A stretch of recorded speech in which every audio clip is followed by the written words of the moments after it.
everyone, welcome back to Bedtime Story. We are reading The Phantom of the Opera by Gaston Leroux. Tonight we will be reading Chapter 2. So get your jammies on, get a candle lit, get some tea, maybe a stuffed animal, a blanket, just get cozy and let me read you a bedtime story. Let me also say in this reading of The Phantom of the Opera, I'm noticing that there are things that might be like racial stereotypes or something. Like, I'm not really understanding exactly. They refer to the Persian and evil eye pertaining specifically to the Persian. So I just want to say that obviously this is not how I would describe anything. I am just reading the book as it is. It does not reflect my thinking about anything in any way. And if this is something that is offensive to anyone, I'm really sorry and definitely don't watch it. And please let me know as well how I should handle this in the future. Obviously, I'm not going to read anything that is very clearly, like, extremely unacceptable. Like, I would never do that. I'm just not really sure what exactly this situation calls for. I'm just reading the book as is right now. Please educate me on if this is how I should continue or if there's some other way that I should handle this, specifically regarding the Persian. Anyway, thank you, and let me read you a bedtime story. Chapter 2. The New Margarita. On the first landing, Sorelli ran against the Comte de Chagny, who was coming upstairs. The Count, who was generally so calm, seemed greatly excited. "I was just coming to you," he said, taking off his hat. "Oh, Sorelli, what an evening! And Christine Daae, what a triumph!" "Impossible," said Meg Giry. 6 months ago she sang like a carrion crow. But do let us get by, my dear Count," continued the chit, with a flippant curtsy. "We are going to inquire after a poor man who has been found hanging by the neck." Just then, the acting manager came fussing past and stopped when he heard this remark. "What?" he exclaimed roughly. "Have you girls heard so soon? Well, please forget about it for tonight. And above all, don't let Messieurs Debian and Poligny know. It would upset them on their last day." They all went on to the foyer of the ballet, which was already full of people. The Comte de Chagny was right. No gala performance had ever equaled this. All the great composers of the day had conducted their own works in turn. Faure and Cras had sung, and on that evening, Christine Daae had revealed her true self, for the first time, to the astonished and enthusiastic audience. Gounod had conducted the funeral march of a marionette. Reyer, his beautiful overture to Sigurd, Saint-Saëns, the Danse Macabre, and a Reverie Orientale. Massenet, an unpublished Hungarian march. Juirot, his Carnaval. Delibes, the Valsellente from Sylvia, and the Pizzicati from Coppelia. Mademoiselle Cross had sung the Bolero in the Vespri Siciliani, and Mademoiselle Denise Bloch the drinking song in Lucrezia Borgia. I'm so sorry. I don't know how to pronounce anything. I'm trying. But the real triumph was reserved for Christine Daae, who had begun by singing a few passages from Romeo and Juliet. It was the first time that the young artist sang in this work of Gounod, which had not yet been transferred to the opera, and which had been revived at the Opéra Comique long after its first production at the old Théâtre Lyrique by Madame Carvalho. Those who heard her say that her voice in these passages was seraphic, but this was nothing to the superhuman notes that she gave forth in the prison scene and the final trio in Faust, which she sang in the place of La Carlotta, who was ill. No one had ever heard or seen anything like it. Daae revealed a new Margarita that night, a Margarita of a splendor, a radiance hitherto unsuspected. The whole house went mad, rising to its feet, shouting, cheering, clapping, while Christine sobbed and fainted in the arms of her fellow singers and had to be carried to her dressing room. A few subscribers, however, protested. Why had so great a treasure been kept from them all that time? Till then, Christine Daae had played a good Siebel to Carlotta's rather too splendidly massive Margarita, and it had needed Carlotta's incomprehensible and inexcusable absence from this gala night for little Daae, at a moment's warning, to show all that she could do in a part of the program reserved for the Spanish diva. Now what the subscribers wanted to know was, why had Messieurs Debian and Poligny applied to Daae when Carlotta was taken ill? Did they know of her hidden genius? And if they knew of it, why had they kept it hidden? And why had she kept it hidden? Oddly enough, she was not known to have a professor of singing at that moment. She had often said that she meant to practice by herself in future. The whole thing was a mystery. The Comte de Chagny, standing up in his box, listened to all this frenzy and took part in it by loudly applauding. Philippe Georges Marie Comte de Chagny was just 41 years of age. He was a great aristocrat and a good-looking man, above the middle height and with attractive features, in spite of his hard forehead and his rather cold eyes. He was exquisitely polite to the women and a little haughty to the men, who did not always forgive him his social successes. He had an excellent heart and an irreproachable conscience. On the death of old Count Philibert, he became the head of one of the oldest and most distinguished families in France, whose arms dated back to the 14th century. The Chagnys owned a great deal of property, and when the old count, who was a widower, died, it was no easy task for Philippe to accept the management of so large an estate.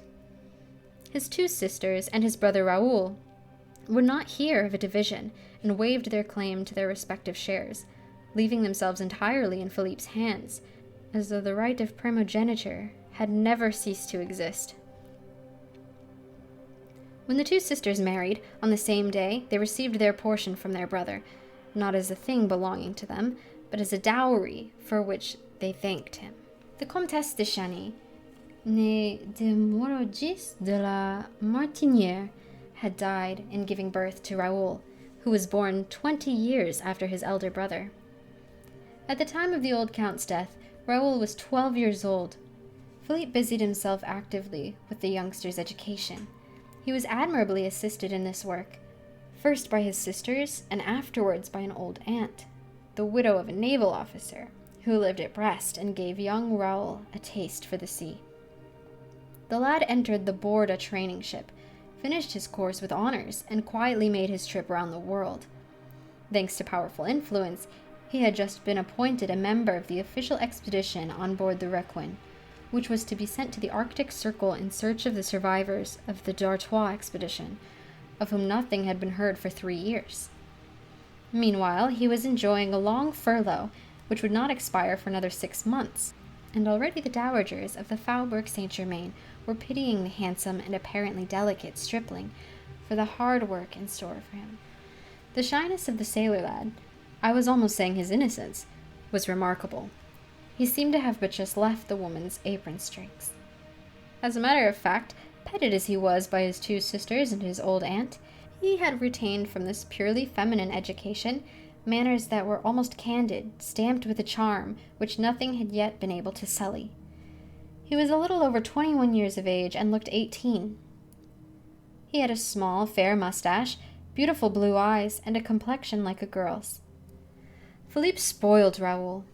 To begin with, he was very proud of him and pleased to expect a glorious career for his junior in the Navy, in which one of their ancestors, the famous Chagny de la Roche, had held the rank of admiral. He took advantage of the young man's leave of absence to show him Paris with all its luxurious and artistic delights. The Count considered that, at Raoul's age, it is not good to be too good.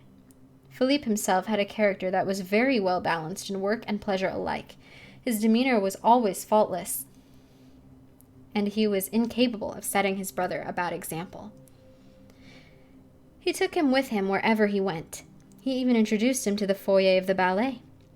I know that the Count was said to be on terms with Sorelli, but it could hardly be reckoned as a crime for this nobleman, a bachelor with plenty of leisure, especially since his sisters were settled, to come and spend an hour or two after dinner in the company of a dancer who, though not so very, very witty, had the finest eyes that ever were seen.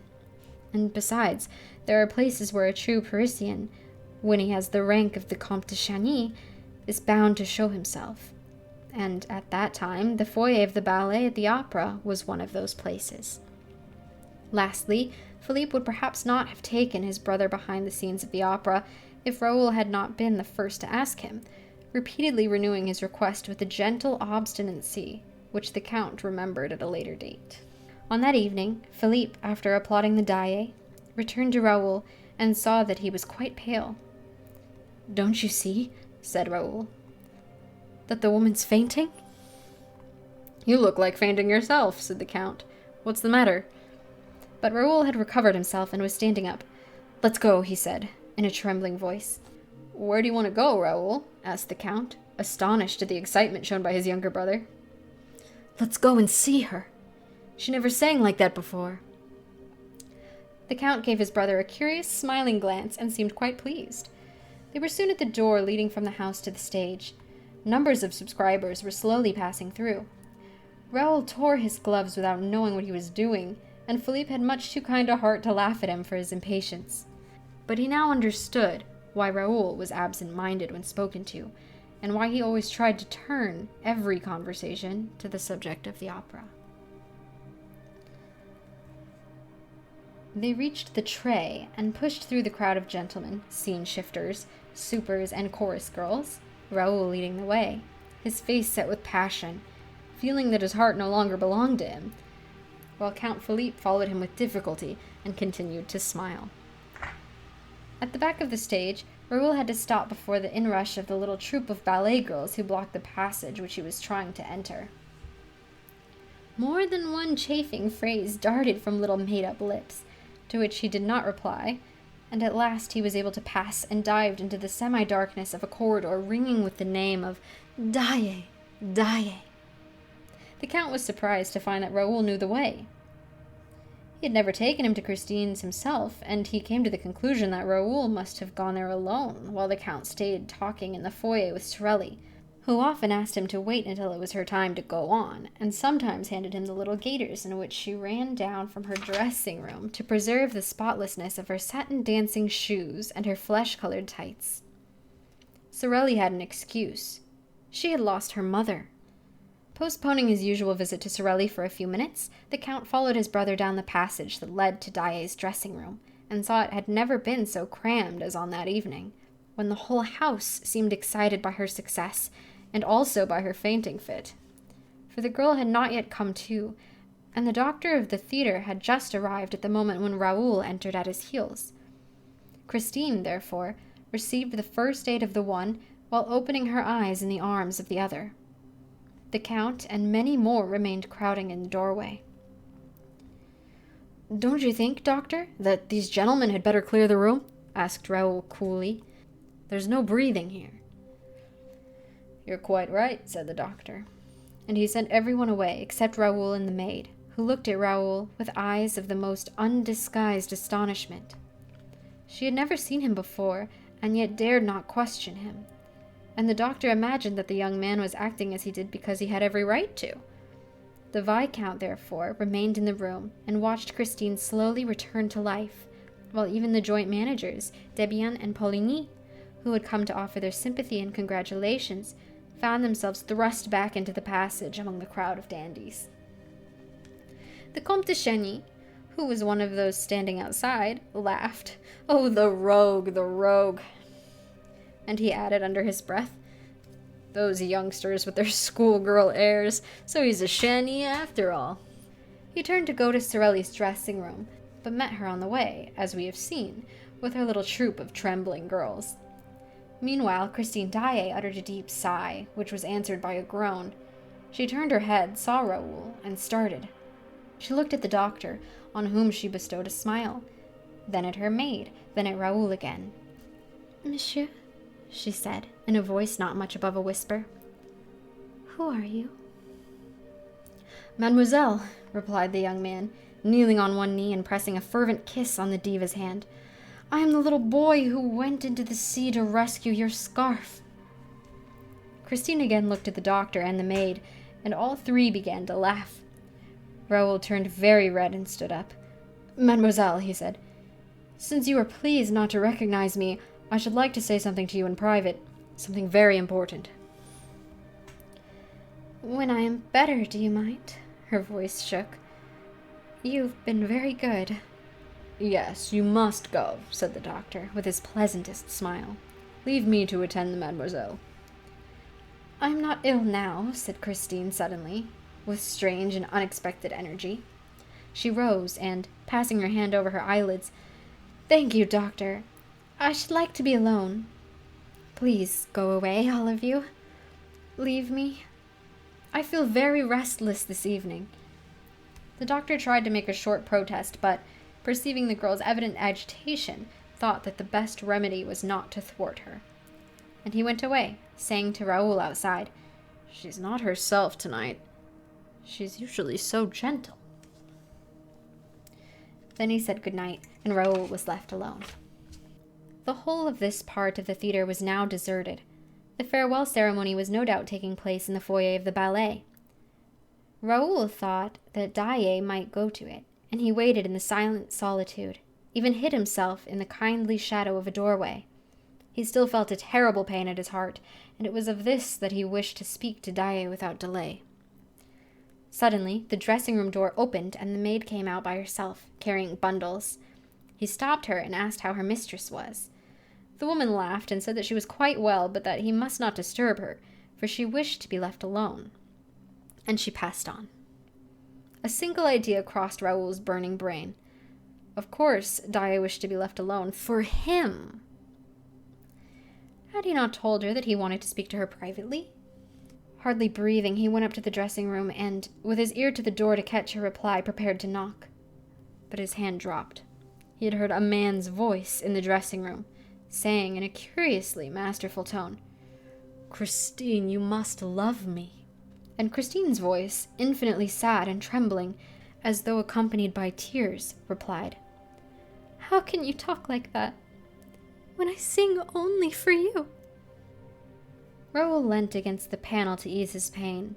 His heart, which had seemed gone forever, returned to his breast and was throbbing loudly. The whole passage echoed with its beating, and Raoul's ears were deafened. Surely, if his heart continued to make such a noise, they would hear it inside. They would open the door, and the young man would be turned away in disgrace. What a position for a Chagny, to be caught listening behind a door. He seized his heart in his two hands to make it stop. The man's voice spoke again. "Are you very tired?" "Oh, tonight I gave you my soul, and I am dead."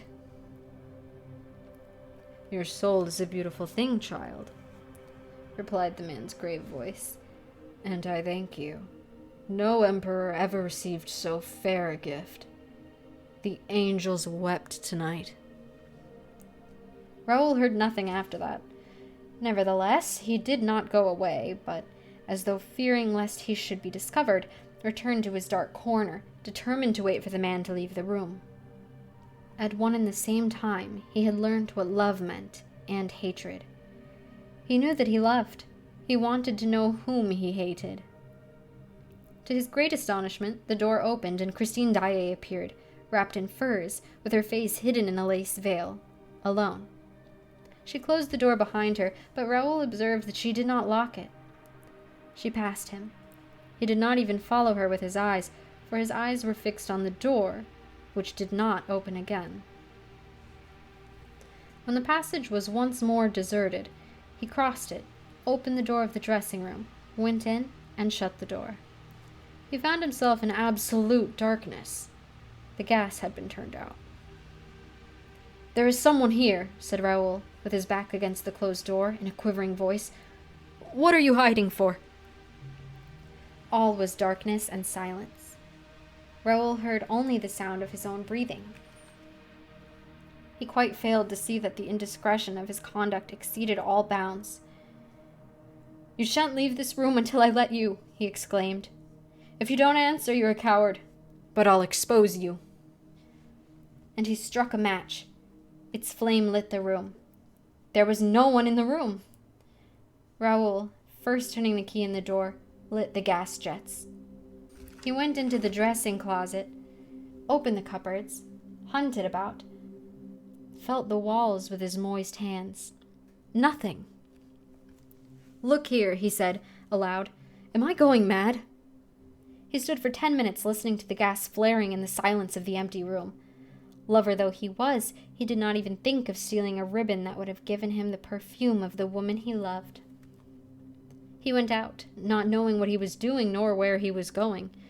At a given moment in his wayward progress, an icy draught struck him in the face. He found himself at the foot of a staircase down which, behind him, a procession of workmen were carrying a sort of stretcher covered with a white sheet. "Which is the way out, please?" he asked one of the men. "Straight in front of you. The door is open, but let us pass." Pointing to the stretcher, he asked mechanically, "What's that?" The workman answered. "That is Joseph Bouquet, who was found in the third cellar, hanging between a set piece and a scene from the Roi de Lahore." He took off his hat, fell back to make way for the procession, and went out.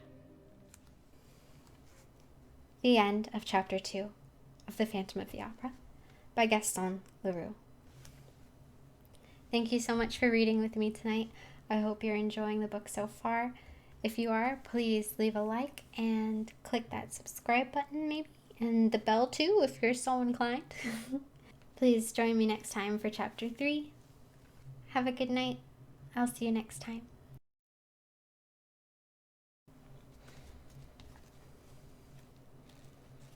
Chapter 2. The New Margarita. Ooh, yum, margaritas. The valse... Oh my god. The valse... Lent?